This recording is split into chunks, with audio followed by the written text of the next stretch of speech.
So my son, Jordan DeMay, was a victim of financial sextortion in March of 2022. Um, Sextortion is something that I was not familiar with before it happened to my son. You know, we've all heard of the money scams, the romance scams, but this particular crime is geared towards our children. My son Jordan was a senior in high school. He was getting ready to go on spring break. And on the evening of March 24th, 2022, he received a direct message on Instagram from what appeared to be a female about his age. They started having casual conversation. Hey, what do you like to do? We have a mutual friend. And this went on for a few hours, just talking back and forth. At one point, the female that Jordan was speaking to said, "Can you send me a sexy photo?" And Jordan even asked and said, "Is this a scam?" And was reluctant to send anything to this person. So they said, "Well, you know what? I'll send one of me." They did that and said, "Fair is fair. Now it's your turn." And Jordan did send an explicit photo of himself. The moment that he sent an explicit photo, the pressure came on, and this was no longer a beautiful female who he thought they had mutual friends, but it was males in another country. And they immediately started asking him for money. At first, they asked for $1,000, but he didn't have $1,000. He had $300, and he paid him that. And it was not enough. So they continued to put pressure on him and say, "If you don't send me more money, we're going to release this to your girlfriend, to your family, to your friends' moms." They had a countdown for him. So they would start counting 10, 9, 8, 7, and say, if you don't do this, we're going to send this out. And they were actively building collages, making it look like they had already sent his photos out to certain people in our community. So he may have believed that those had actually gone out to people. When it got to be too much, he begged them to stop and asked, "Why are you doing this to me? I feel like I want to take my own life." And they encouraged it, telling him, "We're going to watch you die a miserable death and go and do it faster. We're going to make you do it." And my son did. He took his own life.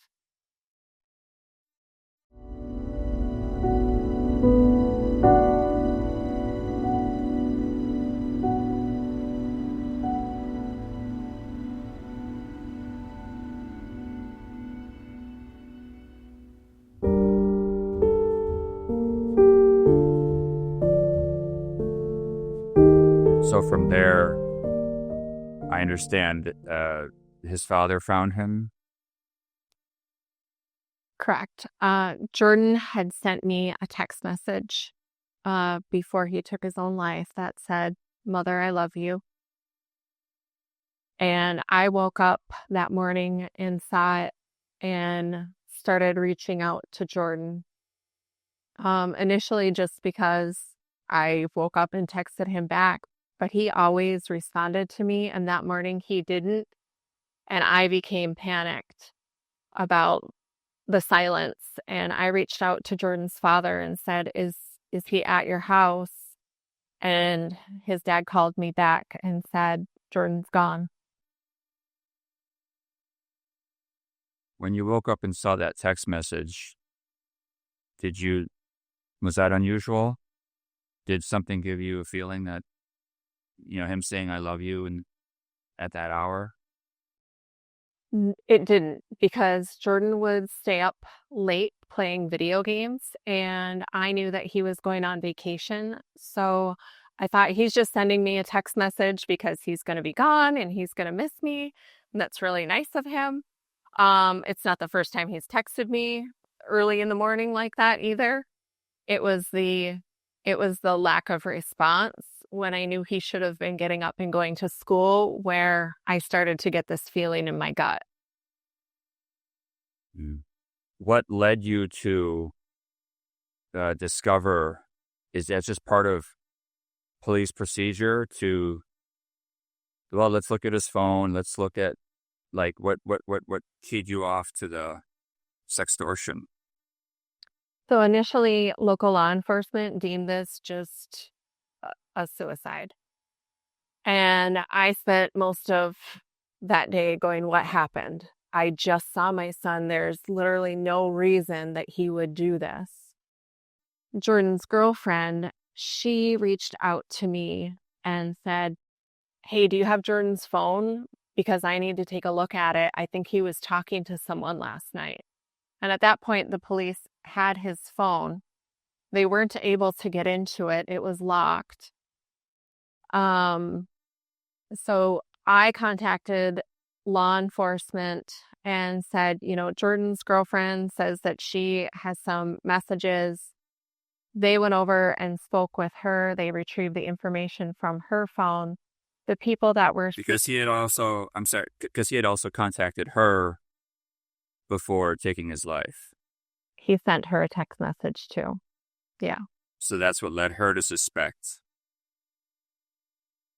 something was up.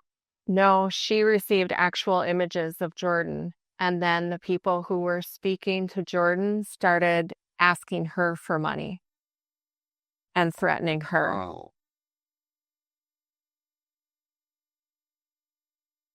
After they knew Jordan was gone? They did not know that Jordan was gone when they did it. Okay. And that's what led the police then to check the phone and then uncover this extortion. Correct. Jordan had deleted everything from his Instagram about this off of his phone. So law enforcement had to go to Meta and file a subpoena for these records to get the transcript. And initially, when they filed this request under emergency procedures, it was denied by Meta. They said it was not an emergency case. So they went back and changed a few things and resubmitted it while these people were actively trying to extort Jordan's girlfriend. And they were able to get the entire transcript. And that's when law enforcement was able to say, this is what's going on. This is called financial sextortion. And then they provided the messages. Correct.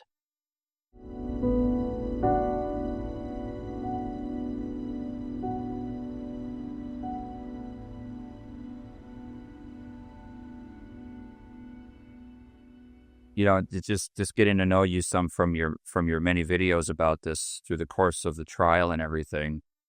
Did that kind of investigative reporter role, activist role emerge as you began to uncover like this whole world, this whole scamming operation?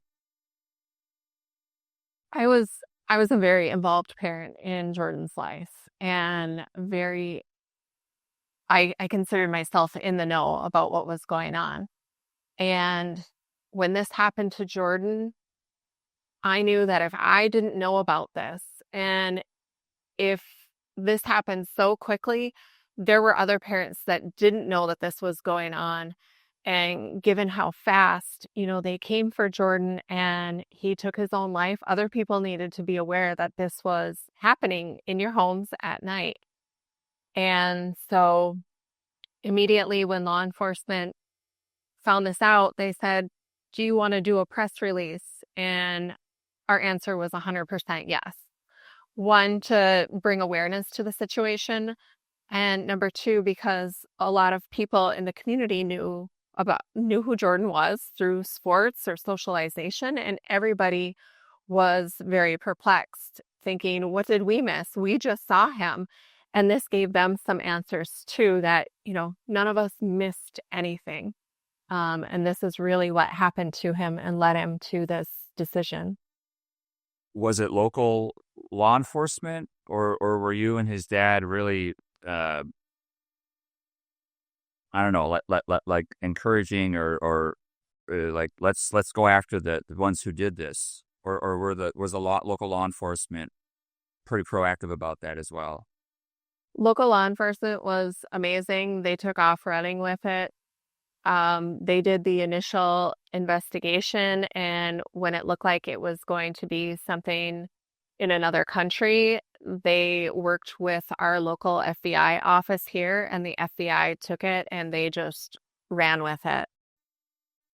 And where are you again? I'm in Marquette, Michigan. Okay. Yeah, this is also what interested me about this story, was that you got extraditions of the offenders in Nigeria. From what I've learned about other internet-based scams, a lot of these people just are untouchable because there's not a extradition agreement, or they're hard to find in their home countries.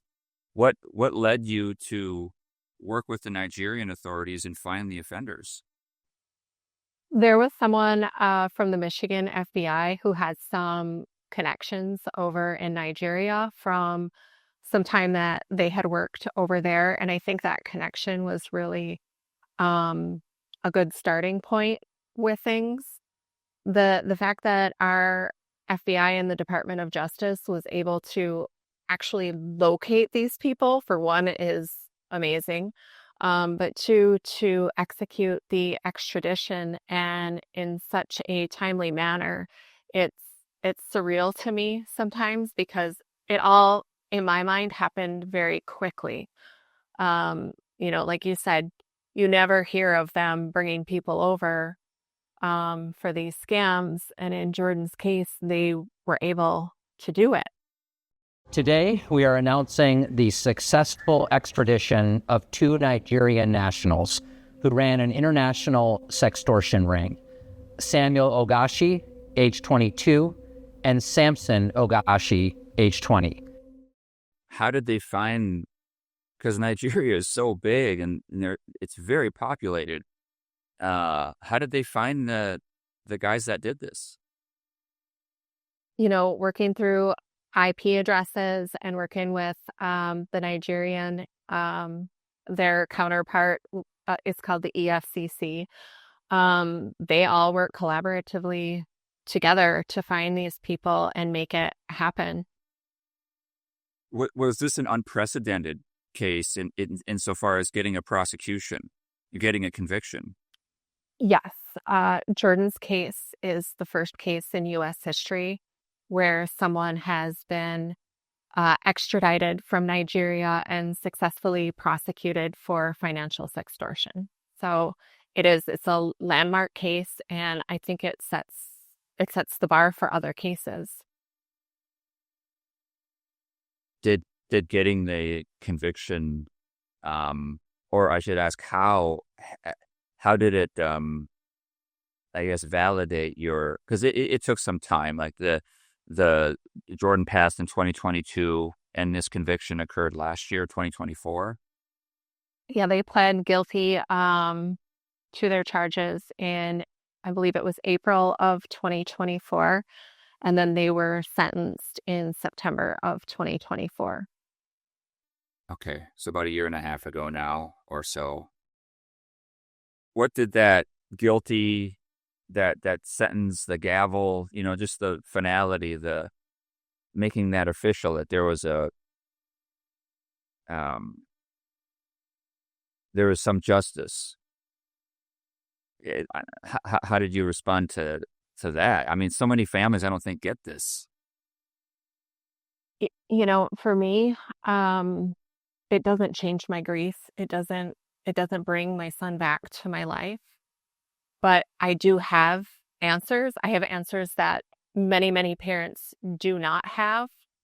You know, when I think about the situation and justice, the justice is for Jordan. And that this is a landmark case and can help other people. But at the end of the day, someone is being held accountable, and that is important. But more so, I know what happened to my son that night. I don't have to go to sleep at night wondering, what did I do wrong? What did I miss?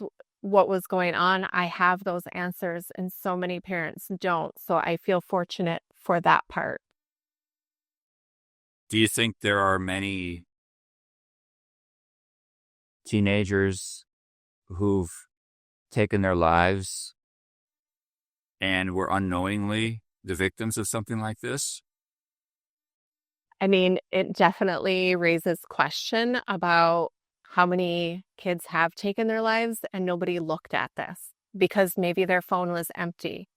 Honestly, that's one of the first thoughts in my mind when we found out what it was. And I've had parents reach out to me and say, my child took their own life. I think this is what happened, but I can't prove it. Have others gone to Meta then and said, hey, can I get my child's phone? Because in this case, it was Instagram. I don't know. Have they been able to like retroactively uncover some cases like this? I'm not sure about investigations on other cases.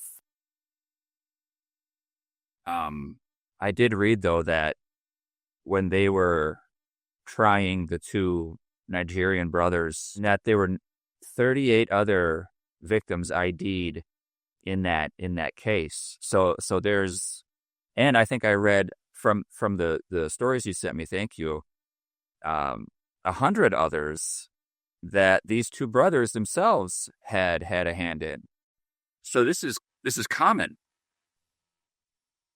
Yeah, it's a business transaction for the people that are doing it. I'm always blown away when I get some feedback on one of my social media posts from the number of parents that will speak up and say, this happened to my child. This happened to someone I know. It seems a lot more common than I think anybody realizes. And maybe it's because, you know, I am immersed in this up until it happened to Jordan. I never really heard about it. I never heard anything. And now I feel like it's out there, and every other week it's a new kid that is being victimized by this scam.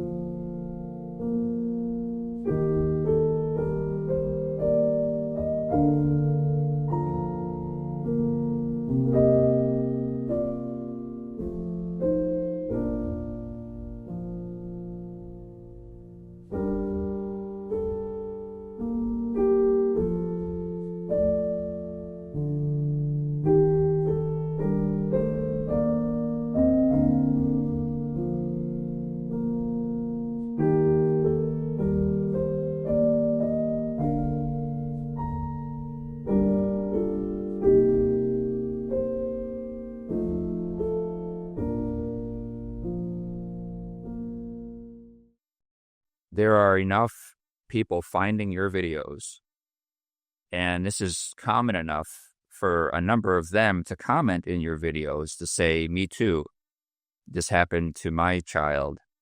And in one case, I read a comment that said, because of you, he came to us because we had warned him.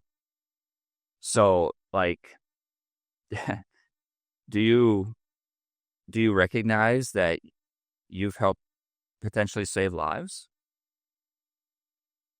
I mean, yeah, I know that it's hard. I know that in me sharing it, the goal is to stop this from happening to other people. And it's really difficult for me when I hear them say, because of you, because I don't think that I've done anything extraordinary. I'm just a mom speaking out because I lost my son in a very traumatic way to something that I wasn't aware of. And I'm very humbled that people are actually talking about it.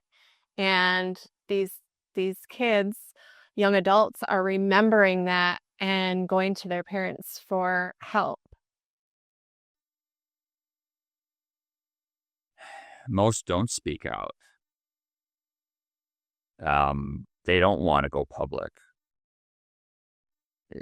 Something in you said, I'm going to.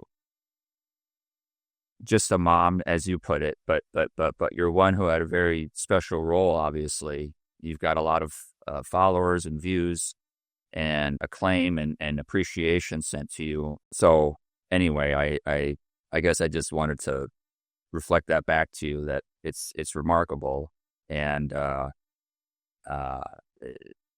like it's clear this is a unique case and opportunity to break ground, as we said earlier, in preventing more cases, in bringing justice to victims, finding a vulnerability in what I think had been a largely untouchable,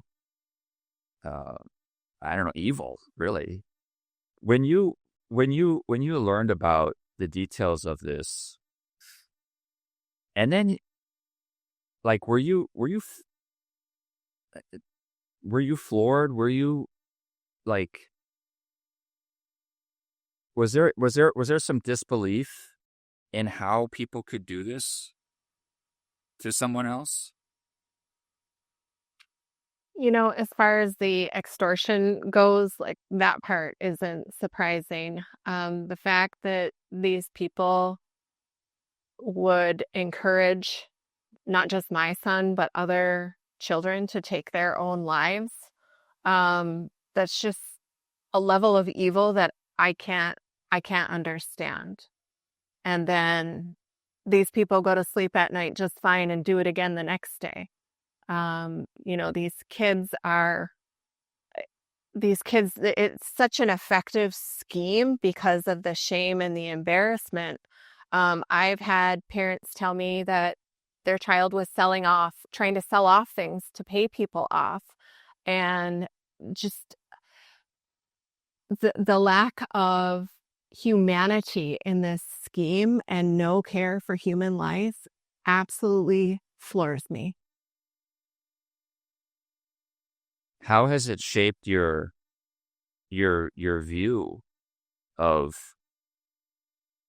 humanity, humans,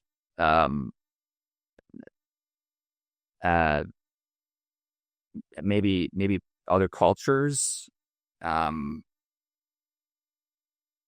Has it? I mean, it's changed everything about how I think about life. In general, before, I thought the world was pretty much a safe place, a good place. People are good. This sort of evil flipped me upside down, knowing that this could happen to a child. You never go into being a parent thinking that you're going to lose a child. And one of the things that I took away from it is something bad can happen all the time. So I am very probably hyper aware of my situations, especially with my younger children, very protective of them. I don't have a lot of trust in people sometimes, especially anything off of the internet or social media, because what I've seen that it can do. But it has also shown me this whole other side of how good people are, those stepping forward to help, lending an ear. And I'm talking about not just people in my community, people from across the world reaching out to me. I am humbled by the amount of love and support that I've received from people I know, people I don't know, throughout all of this, and it continues.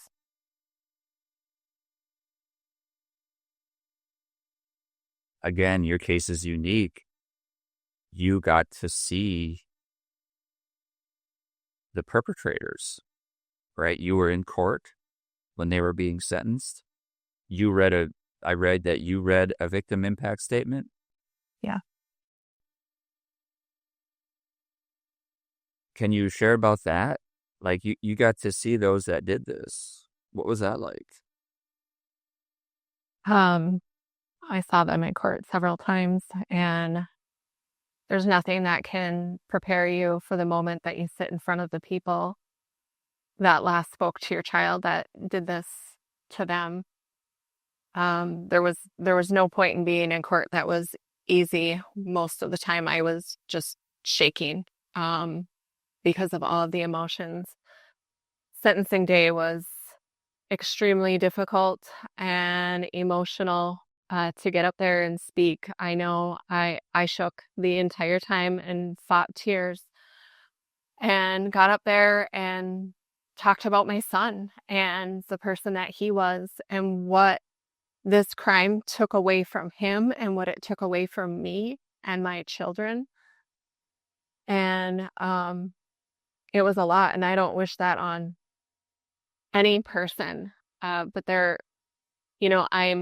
I'm glad I got the opportunity to speak and share those things with the individuals who did this, and with the court and, with the community about how this crime has this lasting impact. It doesn't end when they end the call. This is my life forever without my son.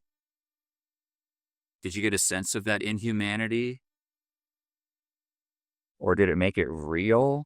This inhumanity exists within these vessels, these two guys? The entire experience since Jordan has passed has felt surreal. Seeing them, I don't know how much remorse they really felt. I know that they made statements and apologies. Yeah. I don't know how remorseful, what kind of impact that really had on them. Up until Jordan's case, this really was a faceless crime, and people could sit behind their computer and do whatever they wanted in another country and figure they wouldn't get caught. And that's just not true anymore. And they're not the only people who have done this that have been caught now.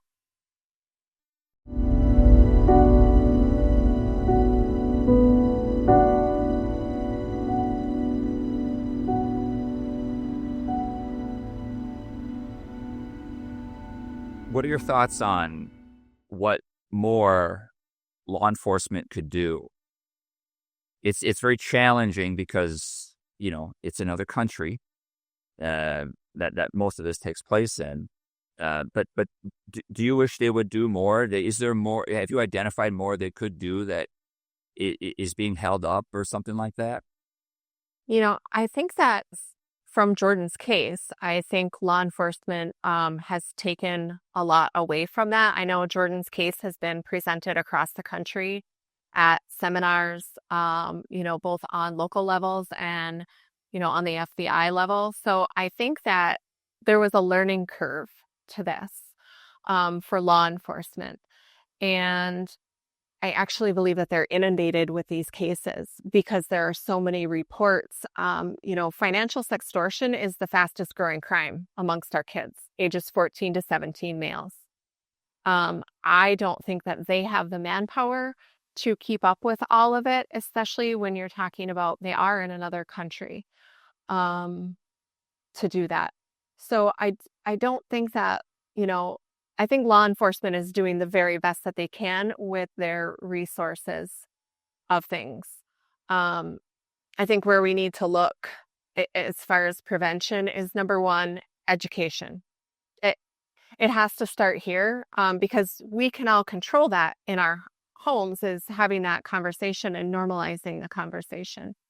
Number two, there is some legislation in place in states about sextortion and making it an actual crime on the books. But I think at a federal level, we need something that holds these platforms accountable for allowing this to happen on their platforms. And right now there is nothing. They are protected under Section 230. And I think that's got to be a place to start to make some change with this. You know, when you're dealing with an IP address that has several different accounts, that should set off a red flag somewhere. There were several trigger words that were said in the conversation that should have alerted someone that something, you know, was wrong and then step in. You know, the day after these two individuals pled guilty in Jordan's case, Meta came out the following day and said, hey, wait, we have this new feature that will blur out any nude images all of a sudden. And I found that very interesting, the timing of it. Okay, besides that, have any of these platforms taken much action, as far as you know, to step in and interfere with some of this scamming? I mean, it's been happening so long, whether it's just straight up email scams or dating app scams. Do you know if these platforms are doing more? Not to my knowledge. Do you wish that the federal government would do more to go overseas? Like, because I've imagined this. I mean, has the mama bear come out and thought, we got to go after these call centers? We need to just go in there and raid them. Like, we need to save lives. They're destroying lives of innocent people all over the world, especially, you know, but right here in America for sure. So why don't we? I was talking to a law enforcement officer here in Minnesota, and he's helping people claw back some of their crypto losses. Well, he told me about work that a researcher had done out in California that he's since continued because she's retired. And they've identified this very sophisticated call center just into Myanmar that's run by, he believes, Chinese individuals. And they have a call center where the people doing the scamming are themselves like forced to do it. And so they just go through and it's just a mill. But he said that these are because it's just over the border, they photograph them, I think, from Thailand, looking into Myanmar, if I have my facts straight. And yet they can watch them. And they've gone from one warehouse to like 3 or more. Like it's growing in size. This whole compound where they know this scamming goes. And I'm just thinking, well, let's raid it. But that's me by being naive. I don't understand how all that works, but it seems to me like that would be a layup of where interfering with activity in a foreign country might be justified to save American lives. But I don't know. Have you had any thoughts like that, or are you more looking into like you said, the prevention side and education side? Well, first, that's exactly how I picture this in my mind, is that it's just a call center and they just call. There's literally a script on YouTube or TikTok that you can find, and they just go through this and they move on to the next person. I think I haven't put a whole lot of thought into it. I think it's something that they can do. I just don't think that they're there yet. And I'm sure that there are some foreign politics that they have to jump through in order to be able to do that.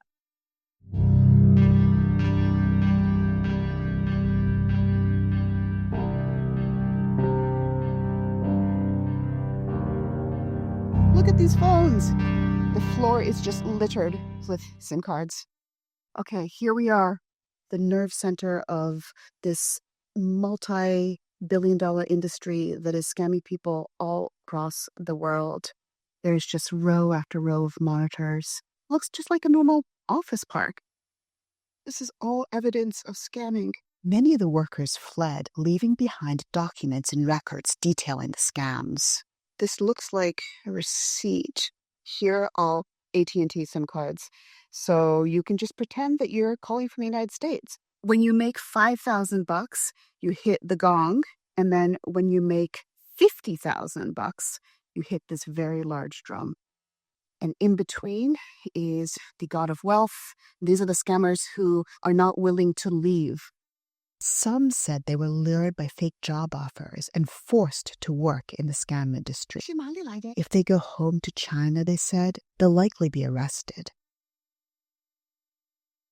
So where is your priority then? It sounds like it's on the education and prevention side. Is that true?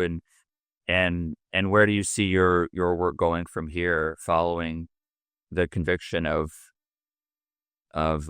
Jordan's killers, or whatever the charge was? Yeah, no, that's how I consider it. They killed my son. Yeah. Number one, it, like I said, is education and awareness. I think that's our first step with things, and I will continue to do that until, it no longer, there will always be a need for it, but until I am no longer to go forward and do that. Because as you can imagine, it's very exhausting emotionally to do it, but I know in doing it that it might reach someone and make a difference. So I do it. I think that's, our greatest asset right now. If they get some sort of legislation in place, I have worked with some groups in pushing for that. It's hard because it always feels like you're hitting a brick wall with it. But there are groups pushing for that, and I think that's number two. And I think just talking in general with our kids about things like this, if it's not sextortion, they're going to come up with something else, and they're going to try and find a way to get money from it. So we always need to be, the internet's a great place. It's a great place for information, but it can also be a very dark place. And I think we need to start with that. You can't trust everybody who reaches out to you on social media. Have you been invited to speak at schools and other places? I don't know, YMCAs or something, churches, anything like that? I have done a couple of events at a college and other communities. I do mainly social media through my TikTok, podcasts, other interviews. So mine are more, media based rather than like a town hall session, because that's what fits my life.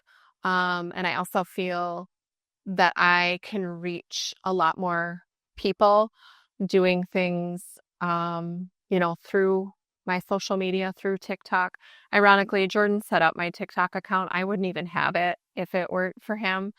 And I really felt like that was the place I needed to go with it, to reach the group of kids and parents that needed to hear about it. And I think it's been a good thing, and it leads me to other avenues where I can spread this information. On the whole, we talked earlier about, seeing the darkness out there in the world, and then also the light from the comments you're getting and, the support you're receiving. But where are you at, like, when it comes to all this? Like, are you jaded? Are you cynical, or are you more optimistic and hopeful through it all? Like, how do you feel? I think I'm all of that. I mean, and I think on any given day that can change, because grief changes how you feel your grief. Today I might be like, that's okay. Tomorrow I'm crying my eyes out. The next day I'm mad. Am I cynical? Yes. Do things affect me in a different way than other people? Probably, because I lost my very favorite person, and that changed my entire world. I have 3 children, but it was just Jordan and I for 14 years, and we were super, super close. So I don't believe that the world is full of, unicorns and hearts all the time. But then Yes, and the next moment I can be at an event for Jordan and I can see our community come together and everybody just sharing this love and memories and everybody stepping in because they want to, not because they have to. And that renews, my faith in humanity.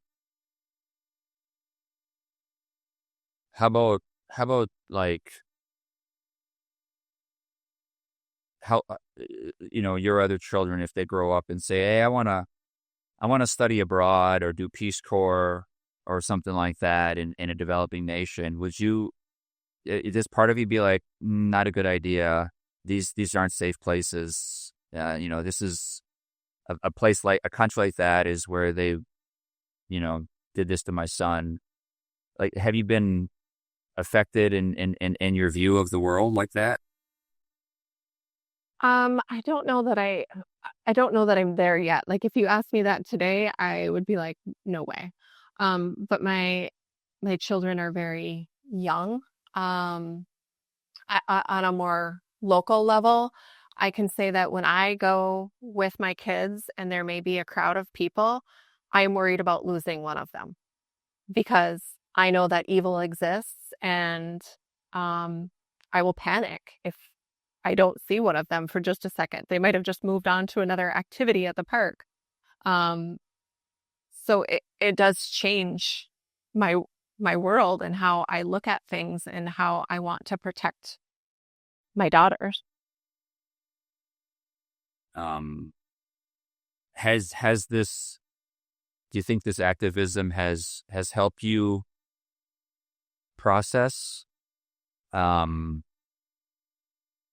And I'm sure this is a complicated answer, so I'm not expecting a yes or a no here, but uh, because I'm guessing while you've gotten a lot of, well, one, like we talked about the groundbreaking case of this, getting justice, doing so many firsts, receiving so much support, but there's also there's all of this, have you relive it and open old wounds, and like has it been a challenge being in this role too? It definitely comes with challenges. On one hand, I get to talk about Jordan and I want to talk about Jordan. But on the other hand, it does reopen the wounds. It is triggering and I just suck that back and do what I need to do and I deal with all those emotions later.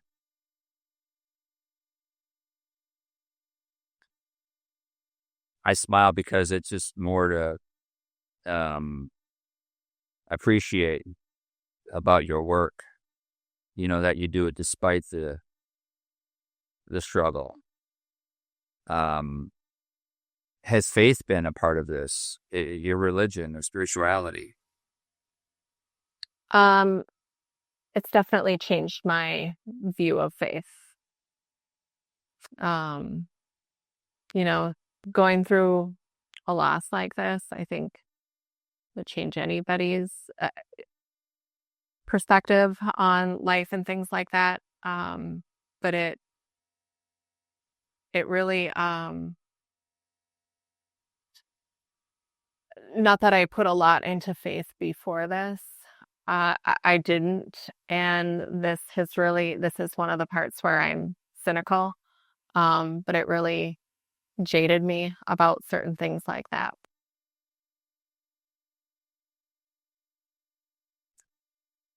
But you've also recognized Jordan setting up your TikTok, all the people coming forward, that there has at least been a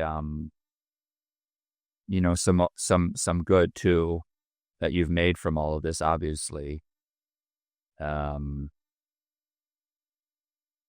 but boy, have you moved the needle to help resolve this to help mm, lessen this threat, at least some, to strike at this threat some. So there's so much appreciation for that, which I know you've gotten a lot of support and appreciation from people on TikTok. Yeah. Is there anything else you'd like to say to people when you have a chance like this to speak? Yeah, thank you for saying that. Again, I'm just a mom, and I would hope that other parents would do the same as me to protect our children, especially something on this level. Um, you know, I really appreciate platforms like yourself allowing me to have a chance to tell Jordan's story. And I think it's huge to put this in any corner that it can get into because it's it's not going away and it's just getting bigger. The number of kids I see losing their lives to this, it just keeps growing. Um, so I think, parents need to have these conversations. And I know that they're tough. And it's not one that you probably ever thought you'd have to have, but it's absolutely necessary to protect our children. And, that that's really what it's about, is creating the awareness so that we can prevent another life Yeah. from being lost. Right. I appreciate that. Yeah, we have to keep fighting. Yeah. It's like that line from Lord of the Rings. At least that's what I think of. That the world has some fundamental good that's worth fighting for. Yeah. Okay. Well, thank you again for coming on here, Jenn, and sharing all of that. And best to you and your family moving forward, processing, helping others. And yeah, I hope you've inspired not just others to come forward and heal and prevent and do all of this, but also others like you. And I think actually I did read in one message that you called out in a good way someone in Wisconsin doing some activism work, and that there's a law being proposed there. Why don't you mention that real quick?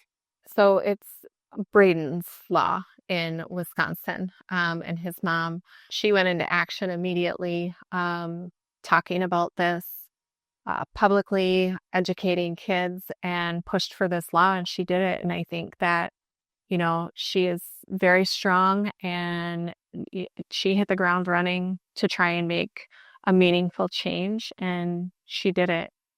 And I see other parents now that this has happened to their children, and they aren't staying quiet. They are speaking out, and I know how hard that is and how much courage it takes. And, for parents that are doing that, we're all in this together, and can support one another through this journey because it's unique.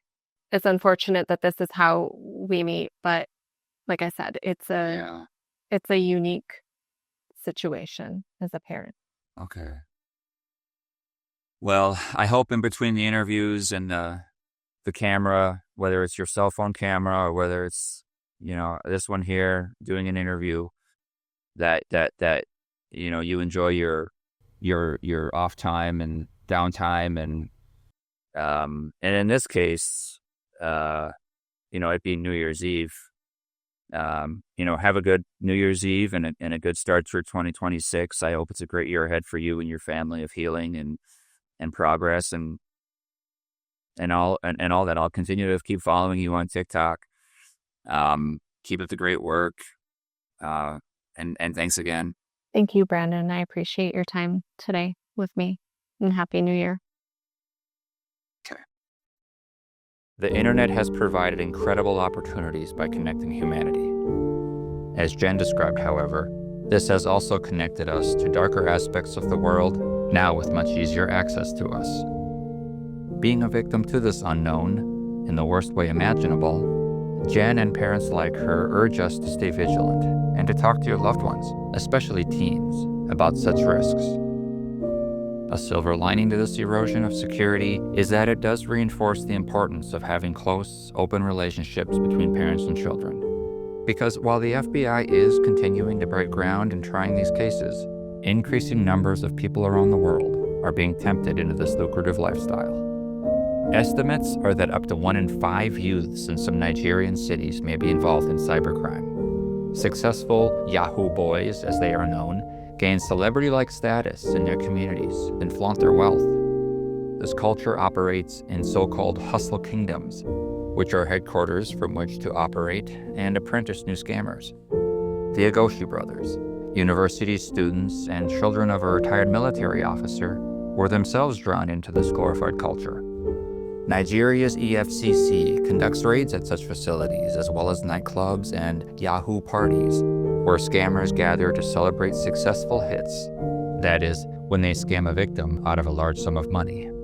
One raid in 2024 resulted in over 120 arrests.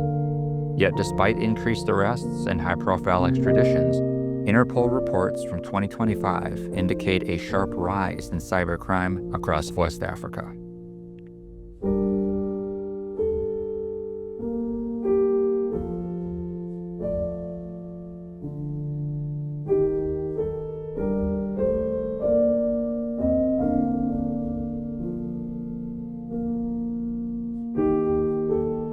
For those of you victimized by online-based scams, contact the FBI's Internet Crime Complaints Center, or IC3, at ic3.gov. And to support the work of Jenn and others, staving off this threat that took her son, please give generously to the Jordan DeMay I Got You Foundation at Jordan DeMay I Got You on Venmo.